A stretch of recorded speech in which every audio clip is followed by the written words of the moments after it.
कहानी की शुरुआत आज से कई 100 साल बाद होती है, जब इंसानों ने धरती का इतना बुरा हाल कर दिया था कि अब वो रहने लायक नहीं बची थी और ये हिसाब लगाया गया था कि आने वाले 70 साल के अंदर धरती तबाह हो जाएगी। इसीलिए इंसानों ने आर्क 1 नाम की एक स्पेसशिप बनाई, जिसके अंदर कुछ लोगों को प्रॉक्सिमा बी नाम के एक दूसरे प्लैनेट पर भेजा जा रहा था। शुरुआत में तो ये मिशन बिल्कुल सही चला, लेकिन कुछ समय बाद शिप में कुछ गड़बड़ी आ गई, जिस वजह से एक लोहे का बीम नीचे पड़े एक पॉड पर गिर गया, जिसमें लेफ्टिनेंट शैरन नाम की एक महिला सो रही थी। और जैसे ही शैरन की आंख खुली तो उसने तुरंत ही हालात को समझते हुए अपने बाकी साथियों को उठाना शुरू कर दिया और साथ ही उसने इस हादसे के बारे में लेफ्टिनेंट स्पेंसर को बताया, जिसके बाद वो दोनों सभी लोगों को बाहर निकालने में लग गए। सभी लोग फटाफट अपने अपने हेलमेट्स पहन रहे थे कि तभी ब्रेंट नाम के एक आदमी ने देखा कि एक लोहे का बीम कैप्टन के पॉड के ऊपर पड़ा हुआ था, जिस वजह से उन्हें उठाना मुश्किल था और इसीलिए वो इस बीम को हटाने में लग गया। और जब शैरन की नजर उस पर पड़ी तो उसने सबसे पहले तो ब्रेंट को उसका हेलमेट पहनाया,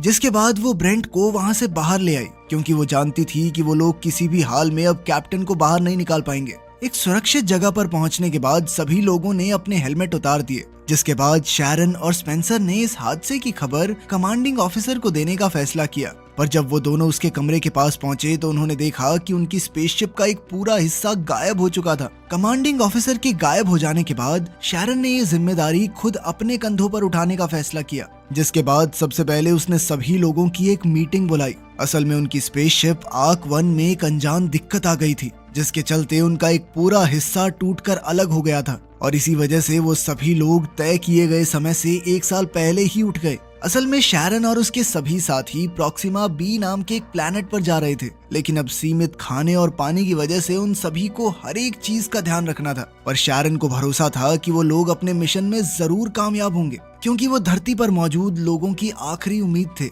मीटिंग के बाद एग्नेस नाम के एक लड़के ने शैरन को आइडिया दिया कि वो स्पेसशिप के अंदर सब्जियां उगा सकते हैं। शैरन को ये आइडिया बहुत पसंद आया और उसने तुरंत ही पावर को उस सेक्शन में भेजने का आदेश दे दिया। पर जब स्पेंसर को इस बारे में पता चला तो वो बिल्कुल भी खुश नहीं था और उसने शैरन को इतने बड़े फैसले लेने से पहले उसके साथ डिस्कस करने को कहा, क्योंकि इस बात की कोई गारंटी नहीं है कि एक्चुअली में फसल उगेगी या नहीं। उसकी पूरी बात सुनने के बाद शैरन ने सबसे पहले तो अपनी गलती के लिए उससे माफी मांगी और साथ ही उसने स्पेंसर को चेतावनी दी कि अगली बार सबके सामने बगावत करने से पहले 2 बार सोच लेना। इसके बाद इस चीज पर फैसला लेने के लिए एक बोर्ड मीटिंग बुलाई गई, जिसमें सभी लोगों ने शैरन के प्लान के साथ जाने का फैसला किया। पर तभी अचानक से जहाज में ऑक्सीजन सप्लाई तेजी से गिरने लगी और इस दिक्कत को सही करने के लिए शिप के लाइफ सपोर्ट ऑफिसर जैस्पर को बुलाया गया, लेकिन जैस्पर कहीं भी दिखाई नहीं दे रहा था। इसलिए सभी क्रू मेंबर्स ने वापस अपने हेलमेट्स पहनने शुरू कर दिए, लेकिन उधर डोरान बेलौर नाम का एक आदमी बिना हेलमेट के मेडिकल रूम में फंसा हुआ था।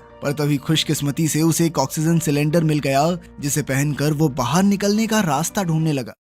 उधर सिक्योरिटी हेड फेलिक्स ने आखिरकार जैस्पर को ढूंढ लिया, जिसके बाद उसे डेक पर मदद करने के लिए लाया गया। पर इस दिक्कत को सही करने के बजाय जैस्पर ने एक ऐसा खुलासा किया जिसने सभी को हैरान कर दिया। जैस्पर के मुताबिक वो असली जैस्पर था ही नहीं, बल्कि वो कुछ ऑफिसर्स को पैसे खिलाकर इस मिशन पर आया था। असल में साइंटिस्ट के मुताबिक धरती के पास अब सिर्फ 70 साल ही बचे थे, पर जैस्पर को उनकी इन बातों पर भरोसा नहीं था और उसे लगता था कि शायद धरती पहले ही खत्म हो जाएगी। इसीलिए वो किसी भी हालत में इस मिशन का हिस्सा बनना चाहता था। ये सुनकर शैरन को बहुत गुस्सा आया और उसने तुरंत ही जैस्पर को अरेस्ट करने का आदेश दे दिया, जिसके बाद उसने अलग अलग फील्ड्स के एक्सपर्ट्स को बुलाया ताकि वो लोग मिलकर इस परेशानी से बाहर निकल सकें। उधर बेलौर ने भी किसी तरह से दरवाजे को खोलकर अपने साथ साथ कई सारे लोगों की जान बचाई जो जल्द ही मरने वाले थे। इधर एलिसिया नाम की एक लड़की मेन प्रॉब्लम को ढूंढने की कोशिश कर रही थी और उधर स्पेंसर और एक दूसरे आदमी को शिप के बाहर जाकर जांच करने का काम दिया गया, जहां उन्हें लीकेज मिली, जिसे ठीक करने के बाद उन सभी की जान खतरे से बाहर थी। एलिसिया के शानदार काम की वजह से उसे लाइफ सपोर्ट के चीफ के तौर पर प्रमोट कर दिया गया, पर उसकी लाख कोशिशों के बावजूद भी 6 लोग मारे गए थे। थोड़ी देर बाद शैरन जैस्पर से मिलने गई, जहां उसने जैस्पर को चेतावनी दी कि शायद उसे इस झूठ के बदले में मौत मिलनी चाहिए, जिस पर जैस्पर का कहना था कि वो अकेला झूठ बोलकर शिप पर नहीं आया और उस जैसे और कई सारे लोग मौजूद हैं यहाँ पर। ये सुनकर शैरन बहुत हैरान थी और वो चुपचाप वहां से चली गई। थोड़ी देर बाद जैस्पर की सजा तय करने के लिए एक मीटिंग बुलाई गई, जिसमें एक बार उसकी बात भी सुनने का फैसला लिया गया। पर जब वो लोग उससे मिलने पहुंचे तो उन्होंने देखा कि किसी ने जैस्पर का गला काटकर उसे पहले ही मार दिया था। अगले दिन जब स्पेंसर और उसका साथी बाहर से शिप की मरम्मत कर रहे थे, तभी अचानक काफी सारा मलबा आकर उनसे टकरा गया, जिसमें स्पेंसर को तो सिर्फ थोड़ी चोट आई पर उसके साथी ने अपनी जान गंवा दी। इसके बाद जब स्पेंसर वापस आया तो उसे शिप में कई सारी शक भरी बातें सुनाई दे रही थी, जैसे उनका 1 साल जल्दी उठना, कमांडिंग ऑफिसर का गायब होना और अब जैस्पर का कत्ल। थोड़ी देर बाद स्पेंसर ने डिपार्टमेंट हेड जेम्स के साथ शैरन के बारे में बात की कि कैसे शैरन ने उनके साथ ट्रेनिंग नहीं की थी और वो सीधा लॉन्च के दिन वहां आई थी, और अब कमांडिंग ऑफिसर के गायब होने के बाद कैसे उसने खुद को कैप्टन घोषित कर दिया। उधर सिक्योरिटी हेड फेलिक्स को जैस्पर के कत्ल की इन्वेस्टिगेशन के दौरान पता चला कि जैस्पर के कमरे में कौन गया और निकला, ये सारा रिकॉर्ड गायब था। थोड़ी देर बाद अचानक एग्नेस के फार्म में एक पानी की पाइप फट गई, जिसके बाद उन लोगों के पास सिर्फ 3 दिन का पानी बचा था। इस सब के बाद जब एग्नेस पानी साफ कर रहा था, तभी उसकी नजर वहां मौजूद एक ब्लेड पर पड़ी, और अब एग्नेस और अलीसिया को ये लग रहा था कि शायद कातिल ने जैस्पर का गला काटने के बाद ये ब्लेड पानी की पाइप में डाल दिया था, जिसकी वजह से अब ये पाइप फट गई। इसलिए एग्नेस उस ब्लेड को लेकर सीधा फेलिक्स के पास पहुंच गया। उधर ईवा की टीम लगातार ज्यादा से ज्यादा पानी बचाने की कोशिश में लगी हुई थी। अगले दिन जेम्स शिप की बाहर से जांच कर रहा था और स्पेंसर अंदर से उसे देख रहा था। अपनी जांच के दौरान जेम्स को शिप पर कुछ डायमंड जैसी दिखने वाली चीजें मिली, और जैसे ही उसने उस चीज को अपने हाथ में लिया तो अचानक उसके ग्लव्स पिघलने लग गए और वो तुरंत अंदर की तरफ भागा, जहां डॉक्टर संजीवनी ने उसकी मरहम पट्टी की। उधर ईवा इस बात से परेशान थी कि वाटर टैंक्स जरूरी प्रेशर तक नहीं पहुंच पा रहे। तभी ईवा ने एक अर्जेंट मीटिंग बुलाकर सभी को बताया कि अब उनके पास सिर्फ 4 ही दिन का पानी बचा है, और अगर सबने थोड़ा थोड़ा भी पिया तो भी 8-10 दिन से ज्यादा नहीं चलेगा। जिसके बाद सभी लोग काफी ज्यादा डर गए। अब उन्हें कुछ भी करके पानी का जुगाड़ करना होगा, और खुशकिस्मती से उन्हें जल्द ही अंतरिक्ष में एक ऐसा कॉमेट मिल गया जिसके अंदर काफी सारा पानी मौजूद था, और अब उन्हें कुछ भी करके इस कॉमेट से सारा पानी निकालना होगा। इसके बाद जेम्स को उस कॉमेट पर सही तरीके से लैंड करके पानी निकालने का काम दिया गया, और इसमें ईवा इस पूरे मिशन को मॉनिटर करने वाली थी, और उन दोनों का ये मिशन कामयाब भी रहा। जिसके बाद जेम्स को शिप पर काफी शाबाशी मिली। पानी की प्रॉब्लम सॉल्व होने के बाद सभी लोग काफी रिलैक्स थे, पर उसी रात स्पेंसर को एक अनजान मैसेज आया जिसमें जैस्पर के सामान का पता लिखा हुआ था, और उसी मैसेज की बदौलत स्पेंसर को एक मेमोरी ड्राइव मिली जिसमें एक वीडियो मौजूद थी। उस वीडियो में जैस्पर एक बार में शैरन को रिकॉर्ड कर रहा था, जिसमें वो एक बाइकर को बेरहमी से पीट रही थी, और अंत में उसने उस बाइकर का गला काट दिया। ये देखकर स्पेंसर काफी हैरान था, और उसने तुरंत ही फेलिक्स को इस बारे में बताया, जिसके बाद शैरन को जैस्पर के कत्ल के इल्जाम में अरेस्ट कर लिया गया। पर इस वीडियो के बावजूद भी शैरन का कहना था कि वीडियो में दिख रही लड़की वो है ही नहीं, एआई ने बनाई है, मैं नहीं हुई है। उधर एग्नेस परेशान था क्योंकि बिना किसी वजह के उसकी सब्जियां खराब हो रही थी, पर इससे पहले कि वो कुछ सोच पाता, जेम्स ने उसे अपने पिघले हुए ग्लव्स की जांच करने के लिए बुला लिया। उधर फेलिक्स वीडियो को लेकर शैरन से तहकीकात कर रहा था, जिसमें शैरन का कहना था कि मैं इस वीडियो का हिस्सा हो ही नहीं सकती, क्योंकि उस वक्त वो आर्क 1 को लेकर चल रही मीटिंग में थी। पर फेलिक्स उसकी किसी बात पर ध्यान नहीं दे पा रहा था, और उसे जगह जगह पर अलग अलग चीजें दिख रही थी। असल में ये दिक्कत सिर्फ फेलिक्स को नहीं बल्कि सभी क्रू मेंबर्स को हो रही थी। पर कुछ देर बाद फेलिक्स एक बार फिर से होश में आया, और उसने दोबारा से शैरन से सवाल जवाब शुरू कर दिए, जिसमें शैरन ने एक ऐसा खुलासा किया जिसने फेलिक्स के होश उड़ा दिए। असल में शैरन और उसकी जुड़वा बहन डेनीस का जन्म लैब में एक खास एक्सपेरिमेंट के दौरान हुआ था। उन दोनों को ही खास तौर पर स्पेस में रहने के लिए तैयार किया गया था, पर जल्द ही उसकी बहन डेनीस को कुछ ज्यादा ही गुस्सा आना शुरू हो गया, और वो अक्सर लोगों को मारना शुरू कर देती थी। और ऐसे ही एक दिन उसने वीडियो में मौजूद उस आदमी का कत्ल कर दिया। इसी वजह से शैरन को बाकी लोगों के साथ ट्रेन नहीं किया गया था। उसकी पूरी कहानी सुनने के बाद फेलिक्स को उस पर भरोसा हो गया, और उसने शैरन को एक बार फिर आजाद कर दिया। इसके बाद लोगों को जो अजीबोगरीब चीजें दिखाई दे रही थी उसके बारे में एक मीटिंग हुई, पर जब मीटिंग में स्पेंसर ने शैरन को देखा तो वो काफी गुस्सा हुआ, और उसे तब और ज्यादा गुस्सा आया जब फेलिक्स ने शैरन को आजाद करने की वजह बताने से भी मना कर दिया। मीटिंग के दौरान एग्नेस ने डॉक्टर संजीवनी को बताया कि ये सब जो हो रहा है इसके पीछे उस पानी का हाथ हो सकता है जो हमने उस कॉमेट से निकाला था। पर ये बात बताते ही एग्नेस अचानक बेहोश हो गया। उसकी ये बात सुनते ही डॉक्टर संजीवनी ने तुरंत ब्लड सैंपल्स की जांच की, और उसे पता चला कि कॉमेट के पानी में एक ऐसी चीज मौजूद थी जिससे LSD जैसा नशा होता था, और इसी के चलते सभी को भ्रम हो रहे थे। ये खबर मिलते ही शैरन तुरंत संजीवनी के पास आई, और उसने बताया कि वो एक जेनेटिकली मॉडिफाइड क्लोन है। और उसे ये बात जानकर हैरानी हुई कि संजीवनी को इस बारे में पहले से पता था। शैरन का कहना था कि कॉमेट का पानी पीने के बावजूद भी उसे कोई दिक्कत नहीं हुई और इसीलिए उसे लगता है कि शायद उसके खून से वो एंटीडोट बना सकते हैं।